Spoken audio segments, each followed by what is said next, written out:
Basic शिक्षा परिषद द्वारा संचालित हिंदी की पुस्तक मंजरी से पाठ 10 ईदगाह। प्रस्तुत कहानी ईदगाह में लेखक ने बाल मनोविज्ञान का सुंदर चित्रण करते हुए बालक हामिद के प्रति दादी के वात्सल और दादी के प्रति हामिद के प्रगाढ़ प्रेम को दिखाया है।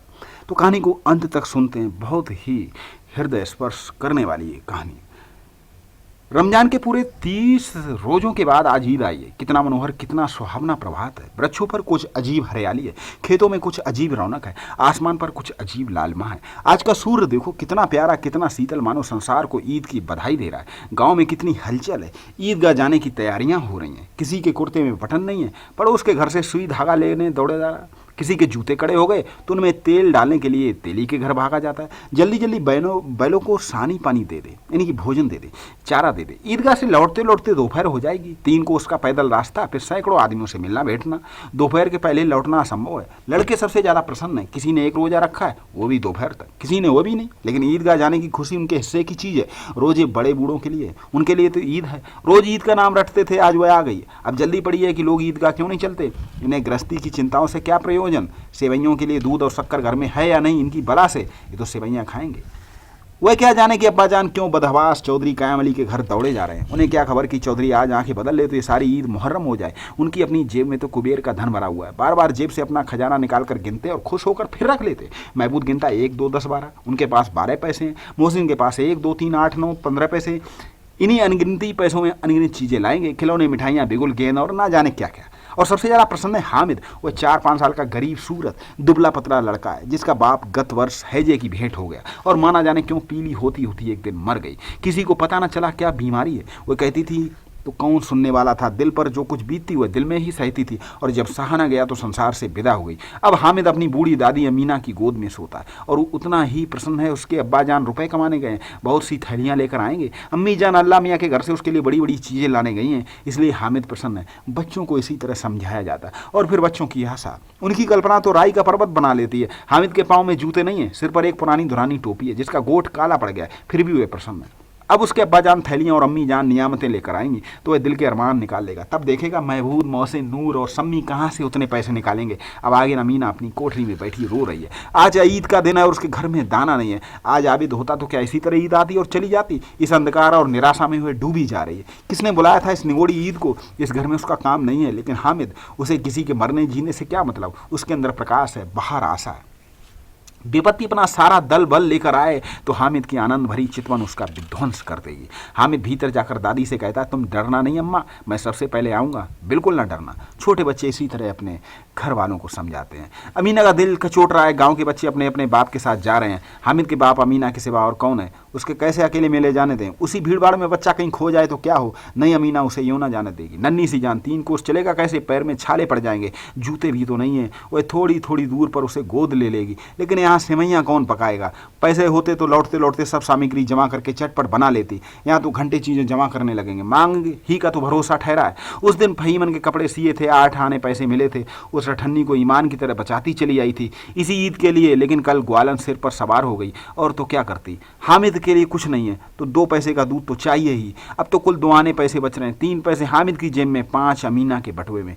गांव से मेला चला और बच्चों के साथ हामिद भी जा रहा था। कभी सबके सब दौड़ कर आगे निकल जाते, फिर किसी पेड़ के नीचे खड़े होकर साथ वालों का इंतजार करते। ये लोग क्यों इतना धीरे धीरे चल रहे हैं। हामिद के पैरों में तो जैसे पर लग गए हो, कभी थक नहीं सकता था। शहर का दामन आ गया, बड़ी बड़ी इमारतें आने लगीं। ये अदालत है, ये कॉलेज है, ये क्लब घर है। इतने बड़े कॉलेज में कितने लड़के पढ़ते होंगे। सब लड़के नहीं हैं जी, बड़े बड़े आदमी हैं सच, उनकी बड़ी बड़ी मूछें हैं। इतने बड़े हो गए अभी पढ़ने जाते, ना जाने कब तक पढ़ेंगे और क्या पढ़ेंगे इतना पढ़कर। हामिद के मदरसे में 2-3 बड़े बड़े लड़के हैं, बिल्कुल 3 कौड़ी के, रोज मार खाते हैं, काम से जी चुराने वाले। इसी जगह भी उसी तरह के लोग होंगे और क्या। क्लब घर में जादू होता सुना, या मुर्दों की खोपड़ियां दौड़ती हैं और बड़े बड़े तमाशे होते, पर किसी को अंदर नहीं जाने देते। सहसा ईदगाह नजर आया। ऊपर इमली के घने वृक्षों की छाया, नीचे पक्का फर्श जिस पर जाजिम बिछा हुआ है, और रोजेदारों की पंक्तियां एक के पीछे ना जाने कहां तक चलेंगी, पक्के जगत के नीचे तक।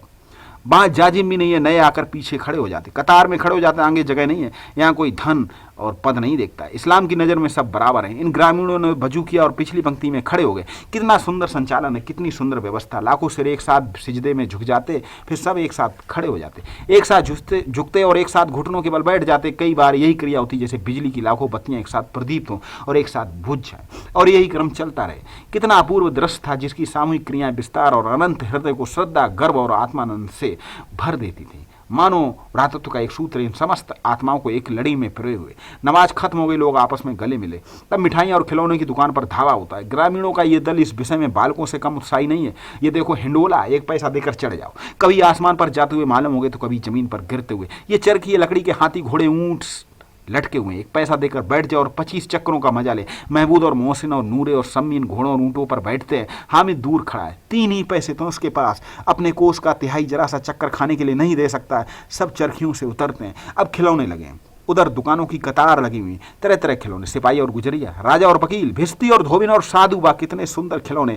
अब बोलना ही चाहते हैं। महबूद सिपाही लेता, खाकी वर्दी और लाल पगड़ी वाला, कंधे पर बंदूक रखे, मालूम होता कभी कवायद किए चला रहा। मोहसिन को भिस्ती पसंद आया, कमर झुकी है ऊपर, मशक का मुंह एक हाथ से पकड़े हुए, कितना प्रसन्न, शायद कोई गीत गा रहा है। बस मशक से पानी उड़ेलना ही चाहता है।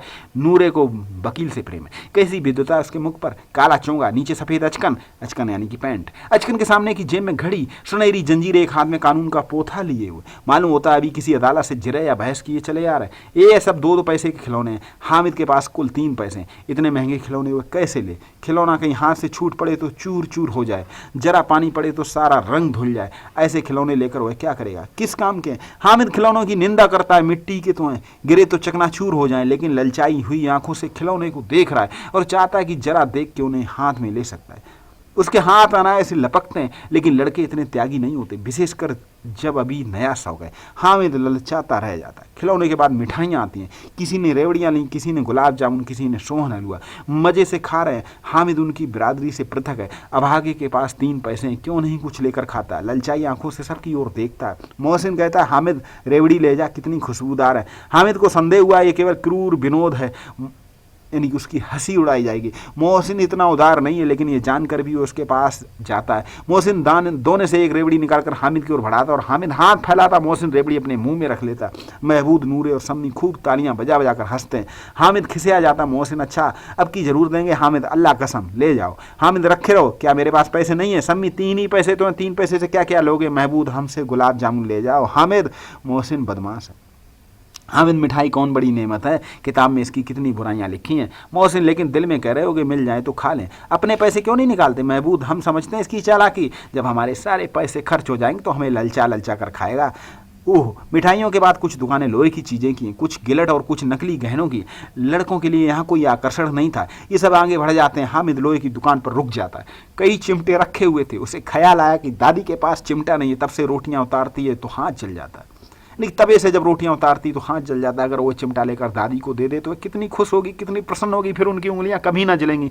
घर में एक काम की चीज़ हो जाएगी। खिलौने से क्या फ़ायदा? हामिद के साथी आगे बढ़ गए। सबील पर सबके सब शरबत पी रहे हैं। देखो सब कितने लालची, कितनी मिठाइयाँ ली हैं, मुझे किसी ने एक भी ना दी। उस पर कहते मेरे साथ खेलो, मेरे एक काम करो। अब अगर किसी ने कोई काम करने को कहा तो पूछूंगा, खाए मिठाइयाँ आप, मुंह सड़ेगा, फोड़े फुंसियाँ निकलेंगी, आप ही जवान चटोरी हो जाएगी। सबके सब खूब हंसेंगे। हामिद ने चिमटा लिया, हंसे मेरा बला से। उसने दुकानदार से पूछा, ये चिमटा कितने का है? दुकानदार ने उसकी ओर देखा और कोई आदमी साथ ना देखकर कहा, ये तुम्हारे काम का नहीं है जी। बिकाऊ क्यों नहीं है और यहाँ क्यों लाद लाए? बिकाऊ है क्यों नहीं तो बताते क्यों नहीं कि पैसे का है? 6 पैसे लगेंगे। हामिद का दिल बैठ गया। ठीक ठाक 5 पैसे लगेंगे, लेना हो तो ले लो, नहीं चलते बनो। हामिद ने कलेजा मजबूत करके कहा, 3 पैसे लोगे? ये कहता हुआ आगे बढ़ गया। दुकानदार की घुड़कियां ना सुने, लेकिन दुकानदार ने घुड़कियां नहीं दी, बुलाकर चिमटा दे दिया। हामिद ने उसे इस तरह कंधे पर रखा मानो बंदूक है और शान से करता हुआ संगियों के पास आया। जरा सुने सबके सब क्या आलोचनाएं करते हैं। मोहसिन ने हंसकर कहा, क्यों ये चिमटा क्यों लाए पगले, उससे क्या करेगा? हामिद ने चिमटे को जमीन पर उटक कर कहा, जरा अपनी भिस्ती जमीन पर गिरा दो, सारी पसलियां चूर चूर हो जाएं। बच्चा की। महबूद बोला तो ये चिमटा क्या खिलौना है? हामिद खिलौना क्यों नहीं, अभी कंधे पर रखी तो बंदूक हो गई, हाथ में लिया तो फकीरों का चिमटा हो गया, चाहूँ तो इससे मजीरे का काम ले सकता हूँ, एक चिमटा जमा दूँ तो तुम लोगों के सारे खिलौनों की जान निकल जाए। तुम्हारे खिलौने कितना ही जोर लगाए बे, मेरे चिमटे का बाल भी बांका नहीं कर सकते।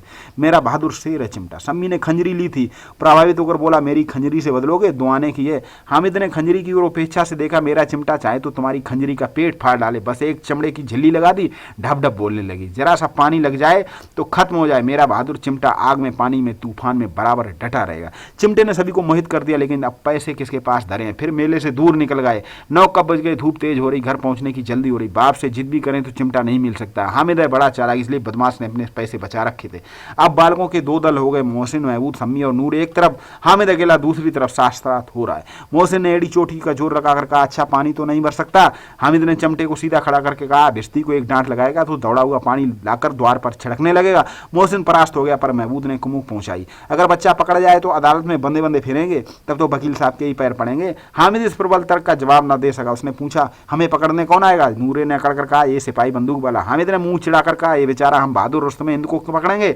अच्छा लाओ अभी जरा कुश्ती हो जाए, उसकी सूरत देखकर दूर से भागेंगे, पकड़ेंगे क्या बेचारे? मोहसिन को एक नई चोट सूझ गई, तुम्हारे चिमटे का मुंह रोज आग में जलेगा। उसने समझा था कि हामिद लाजवाब हो जाएगा, लेकिन ये बात ना हुई, ना जवाब हुई। हामिद ने तुरंत जवाब दिया, आग में बहादुर ही कूदते हैं जनाब, आग में कूदना हुआ काम है तो रुस्तम हिंद ही कर सकता है। महबूद ने एक जोर लगाया, वकील साहब कुर्सी मेज पर बैठेंगे, तुम्हारा चिमटा तो बाबरची खाने में जमीन पर पड़ा रहेगा। इस तर्क ने सम्मी और नूरे को भी सजीव कर दिया। कितने ठिकाने की बात कही पट्टे ने, चिमटा बाबरची खाने में पड़े रहने के सिवा और क्या कर सकता? हामिद को कोई पकड़ता हुआ जवाब ना सूझा तो उसने धांधली शुरू की, मेरा चिमटा बाबरची खाने में नहीं रहेगा, वकील साहब कुर्सी पर बैठेंगे तो जाकर उन्हें जमीन पर पटक देगा और उनका कानून उनके पेट में डाल देगा। बात कुछ नहीं बनी, खासी गाली गलौज थी, कानून को पेट में डालने वाली बात छा गई। ऐसे छा गई, तीनों सूरमा मुंह ताकते रह गए, मानो कोई धलेचा कनकौआ किसी गंडे वाले कनकुए को काट रहा हो। कानून मुंह से बाहर निकलने वाली चीज है, उसको पेट में अंदर डाल दिए जाए, बेतुकी सी बात होने पर भी कुछ नयापन रखती है। विजेता को हारने पर जो सत्कार मिलना स्वाभाविक है, वह हामिद को भी मिला और उन्हें 3-3, 4-4 आने पैसे खर्चे पर कोई काम की चीज ना ले सके। हामिद ने 3 पैसे रंग जमा लिया। सच तो है, खिलौनों का क्या भरोसा, टूट फूट जाएंगे। हामिद का चिमटा बना रहेगा बरसों। संधि की शर्त तय होने लगी। मोहसिन ने कहा, जरा अपना चिमटा दो, हम भी देखें तुम्हारा। महबूद और नूरे ने भी अपने अपने खिलौने पेश किए। हामिद को इन शर्तों के मानने में कोई आपत्ति न थी। हामिद ने हारने वाले के आंसू पूछे, मैं तुम्हें चिढ़ा रहा था, सच ये लोहे का चिमटा भला इन खिलौने की क्या बराबरी करेगा? मालूम होता है बोले अब बोले, लेकिन मोहसिन की पार्टी को इस दिलासे से संतोष नहीं होता। चिमटे का सिक्का खूब बैठ गया, चिपका हुआ टिकट पानी से नहीं छूट रहा था। महबूद दुआ के लिए फिरते उल्टे मारना पड़े, अम्मा जरूर कहेंगे कि मेले में मिट्टी के खिलौने तुम्हें मिले। हामिद को स्वीकार करना पड़ा कि खिलौनों को देखकर किसी की माँ इतनी खुश नहीं होगी जितनी दादी चिमटे को देखकर होगी। 3 पैसे में ही तो उसने सब कुछ करना था और उन पैसों के इस उपयोग पर पछतावे की बिल्कुल भी जरूरत न थी। फिर अब तो चिमटा रुस्तम हिंद और सभी खिलौनों का बादशाह। रास्ते में महबूद को भूख लगी, उसने बाप ने केले खाने को दिए। महबूद ने केवल हामिद को साची बनाया, उसने अन्न मित्र मुंह ताकते रह गए। वो इस चिमटे का प्रसाद था। 11 बज गए, सारे गांव में हलचल मच गई, मेले वाले आ गए। मोहसिन की छोटी बहन ने दौड़कर भिश्ती उसके हाथ से छीन लिया और मारे खुशी से जो उछली तो मियाँ भिश्ती नीचे गिरे और सुरलोक सेदार इस पर भाई बते, खूब मारपीट हुए। इस तरह बच्चों ने अपने अपने खिलौने दिए और उनके साथ, लेकिन अंत में जब रहा महबूद का सिपाही, उसे चटपट गांव का पहरा देने का चार्ज मिल गया। कहानी काफ़ी बड़ी है, वीडियो को पॉज कर आप इसको पढ़ सकते हैं। चलिए अंत पर, इसके क्लाइमेक्स पर पहुंचते हैं। गोद में उठाकर अब मियाँ हामिद का हाल सुनिए। अमीना उसकी आवाज़ सुनते ही दौड़ी और उसे गोद में उठाकर प्यार करने लगी। सहसा उसके हाथ में चिमटा देखकर वह चौंकी। वह चिमटा कहाँ था? मैंने मोल लिया है। के पैसे में? 3 पैसे।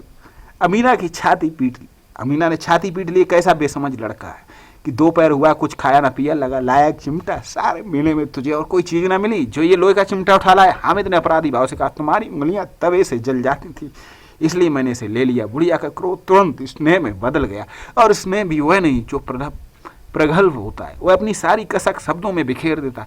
ये मुंह किसने था, खूब ठोस, रस और स्वाद से भरा।